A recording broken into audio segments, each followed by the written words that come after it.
أعوذ بالله من الشيطان الرجيم بسم الله الرحمن الرحيم صدر جلسہ مبارک شاہ خان په سټیج باندې موجود د قومي وطن پارټۍ د صوبې عہدیداران د ضلعي عہدیداران د صوبایي کونسل ممبران د الکا 57 د ارګنایزینګ کمیټې ممبران صاحبان د الکا 56 د ارګنایزینګ کمیټې ممبران صاحبان او دلته کې د اسرائیلي ریجنل کونسل او د تنګي تحصیل د مختلفو یونین کونسلونو راغلي مشران او عزتمندو السلام علیکم. زه ټولو کې اول خو د خپل رخه او د قومي وطن پارټۍ د ټولو کارکونانو د رخه سلیم خان، ګلشاه خان، اکبر شاه خان، اسد خان، مبارک شاه خان، مرتضی خان او علی شان خان او د هغوی سره چې نور کم ګڼ شمېر عزتمند مشران نن موږ سره په قومي وطن پارټۍ کې شامل شو. هغوی ته هرکلی وایم او دا یقینداني ورله ورکوم چې یو صحیح فیصله یې کړې ده. انشاءالله یو ځای به د پښتون کام د ترقۍ د سوکالۍ لپاره یو ځای به جدوجہد کوو او انشاءالله دا کام به د ترقۍ په لار روان وي. عزتمندو، ډېر مخکې چې زه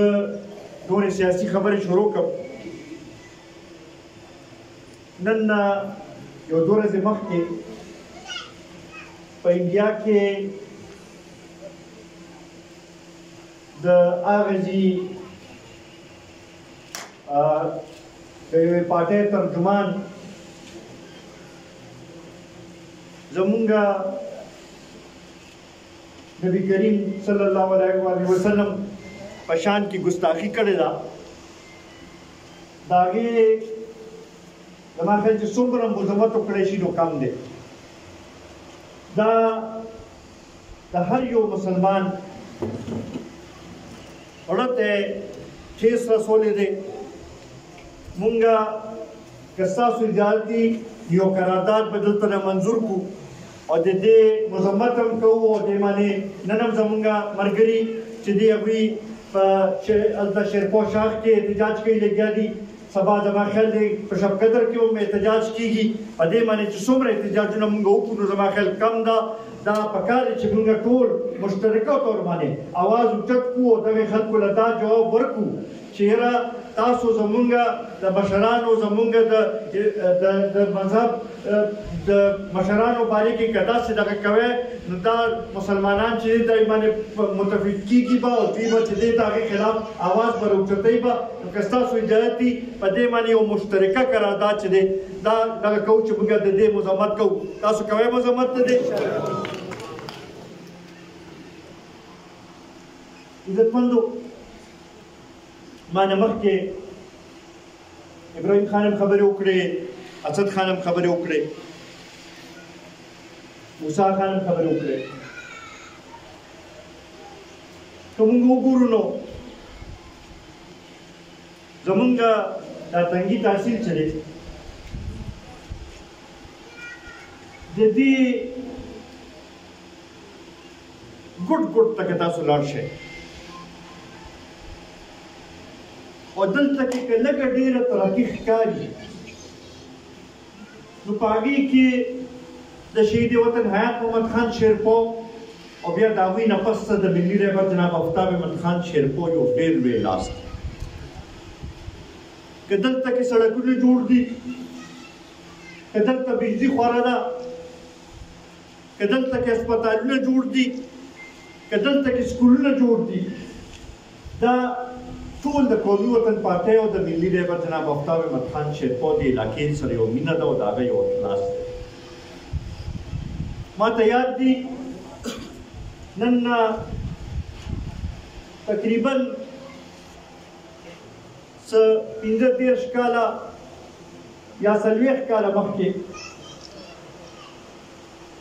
په دې علاقې کې نه هغه لحاظ سره روډونو نه بجلي خوره وه نه د هسپتال سهولت و نه د سکول سهولت و 1988 کې لومړنی ځل زمونږ مشر ته موقع میلاو شوه او هغه د دې ځای د غریبانانو د مشکلاتو د حل کولو لپاره د هغوی پسماندګي لرې کولو لپاره په ډېر کم ټایم کې په 18 میاشتو کې 18 میاشتې هېڅ شی نه دی 18 میاشتو کې داسې یو کار دلته کې شروع کړو چې ټولو صوبو ته حیران وه هغه وخت کې دا حلقه PF 16 وه خو دلته کې چې کومه طریقې سره ترقي روانه وه نو خلکو به ورته F 16 ویل د هغې نه پس ته چې هغوی کله د اپوزیشن لیډر هم وو نو دلته کې همغه شانتې کار روان و د هغې نه پس ته دویم ځل باندې چې موقع میلاو شوه نور هم ترقي وشوه اوس که موږ وګورو موجوده MNA د یو پارټۍ سره تعلق ساتي موجوده MPA هم د یو پارټۍ سره تعلق ساتي هغه لږ ډېر کار چې په 2013 کې کله موږ ته په صوبې کې یو څو میاشتو له موقع میلاو شوه او لږ ډېر دلته کې موږ ترقي شروع کړې وه هغه سکیمونه هم دوی سر ته نشي رسولی نن هغې باندې به همغه شانتې دا کار رکاو دی چې کوم هغه وخت موږ منظوری کړي نو زه ستاسو په وساطت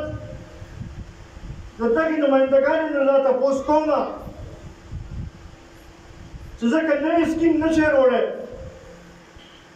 نوی څه نه شئ کولی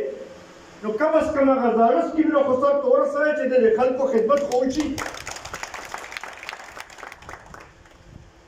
بیا ورسره سره عزتمندو 4 کاله د تحریک انصاف تېر شو 4 کاله په مرکز کې هم د هغوی حکومت و دا د 9 کال په صوبې کې هم د هغوی حکومت دی دعوې یې ډېرې زیاتې کړې وې وعدې هم دې قوم سره ډېرې کړې وې خو که موږ نن وګورو نو که نن جلسې کوي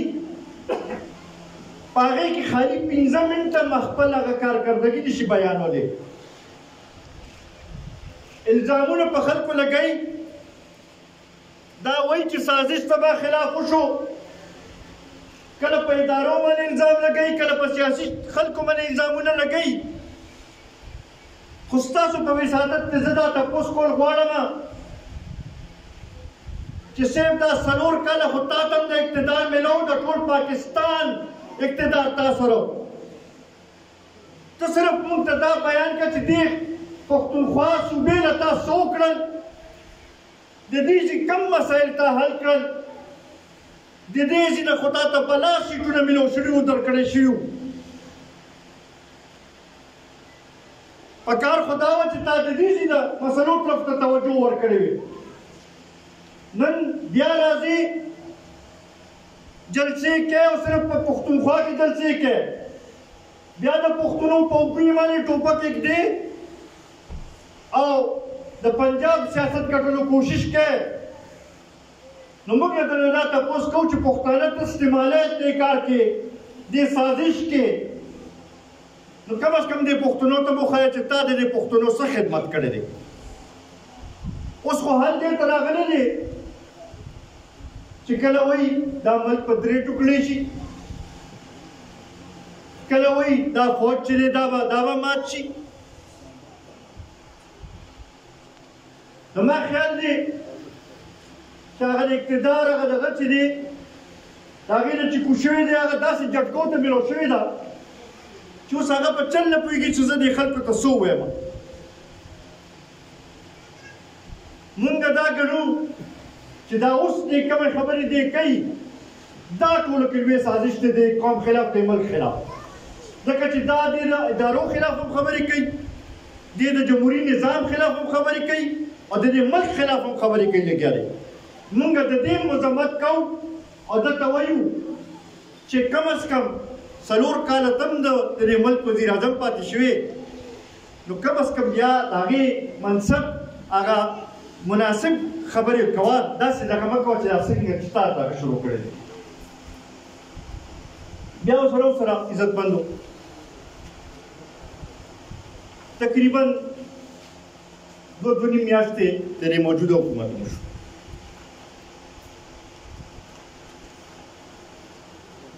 قومي وطن پارټۍ که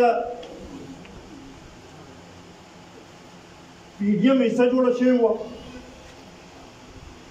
د پی ډي ایم په جلسو کې حصه اخیستله د پی ډي ایم په تحریک کې حصه اخیستله نو د هغې زموږ 2 مقاصد وو یو دا چې د 2018 الیکشن چې دی هغه موږ ګڼو چې هغه الیکشن نه هغه سلیکشن او هغه فراډ شوی دی قوم سره دویم دا چې د پی ټي آی په شکل کې یو غیر جمهوري حکومت په دې قوم باندې مسلط کړی شوی نو موږ دا غوښتلو چې په ملک کې د جمهوري نظام د بحالۍ لپاره زموږ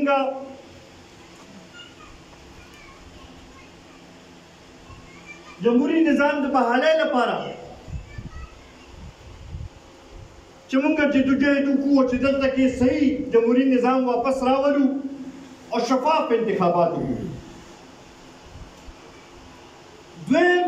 زموږ مقصد دا و چې چونکې د تحریک انصاف حکومت نااهله و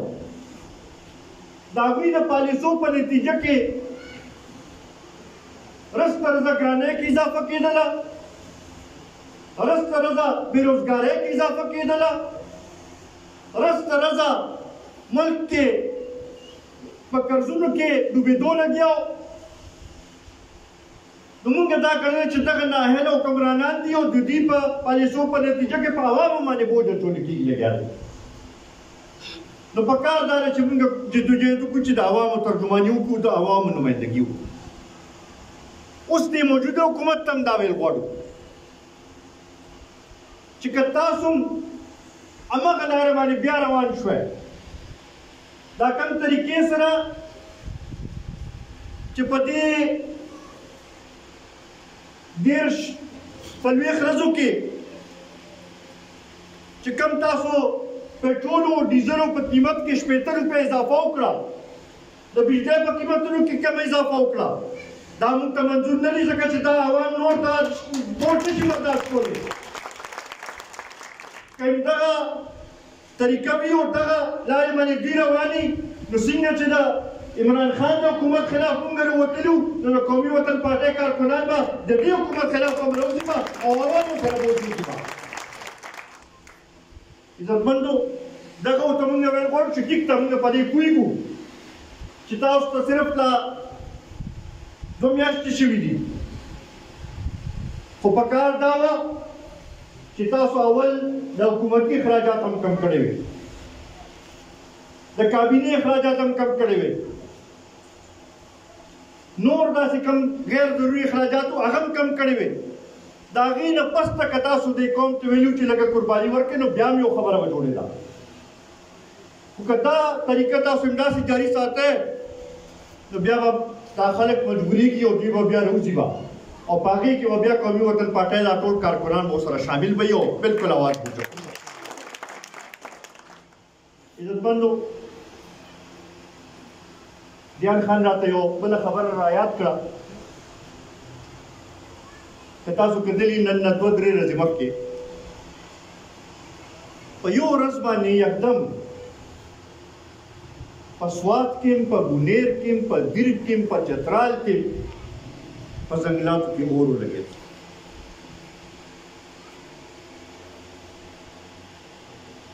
کتلي تاسو دا خبر کړه او هغه ځای کې شوي دي چې کوم ځای کې بلین 300 نامي والا اونې لګولې شوې وي. کوم ځای کې چې بلین ټری سونامي والا بوټي لګولې شو هماغه ځایونه کې صرف دغه شوی دی. مونږ د عدالت نه دا ډیمانډ کوو، د نورو ادارو نه دا ډیمانډ کوو چې د دې صحیح تحقیقات دې وشي او دې قوم ته دې رامخامخ کړی شي چې په یو ورځ باندې څنګه دا ټول هر ځای کې ورونه ولګېدل. هسې نه زمونږ ته دا شک دی چې دا په بلین ټری سونامي کې چې کم کرپشن شوی دی،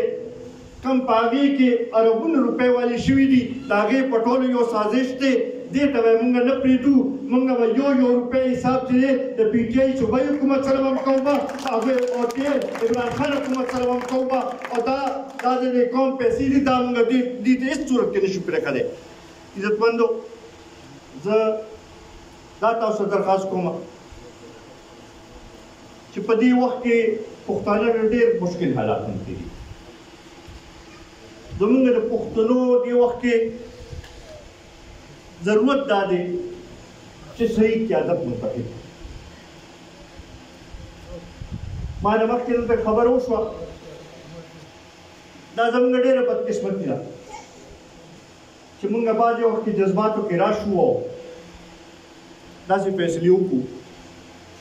چې هغه بیا زموږ د مستقبل لپاره ښه نه. اوس هم پکار چې پښتانه خپل ځای باندې سوچ وکړي. زموږ په نظر که تاسو په خیبر پښتونخوا کې ټولې صوبې کې نظر واچوئ نو د ملي رهبر نه تجربه کار کس، د مسلو باندې پوهې کس او د مسلو حل وباسلو والا کس بل څوک نشته. نو ولې نه موږ ټول راپاسو، د هغه لاس مضبوط کړو. د قومي وطن پارټۍ پروګرام چې هغه د دې خاورې د آبادۍ پروګرام دی، د دې خاورې د ترقۍ پروګرام دی، د دې خاورې معاشي صورتحال ښه کولو پروګرام دی چې هغې له مونږ لاس مضبوط کړو، هغوی له مونږ اوږه ورکړو. نو انشاءالله زما دا یقین دی چې دا خیبر پښتونخوا چې دی دا ډېره ترقي کولی شي. دلته کې زمونږ ناسته ځوانان چې دی دوی ته روزګار هم میلاوېدی شي، دلته کې ډېر څه کېدی شي. خو چې دا مونږ ټول راپاسو او مونږ دا سوچ وکړو چې که مونږ دا غواړو چې دا خپل دې خاورې کې ترقي وشي زمونږ، که مونږ دا غواړو چې زمونږ د راروان نسلونو مستقبل روښانه شي، نو د هغې بیا واحد لاره څه ده؟ هغه دا ده چې د ملي رهبر جناب آفتاب احمد خان شیرپا لاس مضبوط کړو. داسې به کوو ورونو که نه؟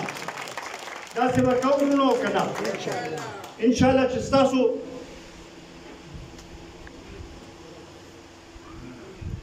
مونږ ته چې ټول مونږ اتفاق خپل کویم او کور په کور کوڅه په کوڅه وکړو او خلک په دې خبرې باندې پوهېږي چې د دې وخت اوس دا ضرورت دی چې جناب آفتاب احمد خان شیرپا لاس مضبوط کړي. انشاءالله زما دا یقین دی چې ستاسو په شانتې ښه ملګري، ستاسو په شانتې ښه مشران چې راسره وي، انشاءالله کامیابي به ستاسو وي. زه یو ځل بیا د سلیم خان او د هغوی د ټول کورنۍ، د هغوی د ټول خاندان ډېر زیات مشکور یم چې موږ له دا موقع راکړه. ستاسو ټولو ډېر زیات مشکور یم چې په دې ګرمۍ کې راغونډ شوی، موږ له هم دا عزت راکړو. انشاءالله ستاسو د مسلو د حل لپاره، ستاسو د خدمت لپاره په هر وخت کې حاضر یو او انشاءالله دا کام به د ترقۍ په لار روانوو. ډېر مهرباني.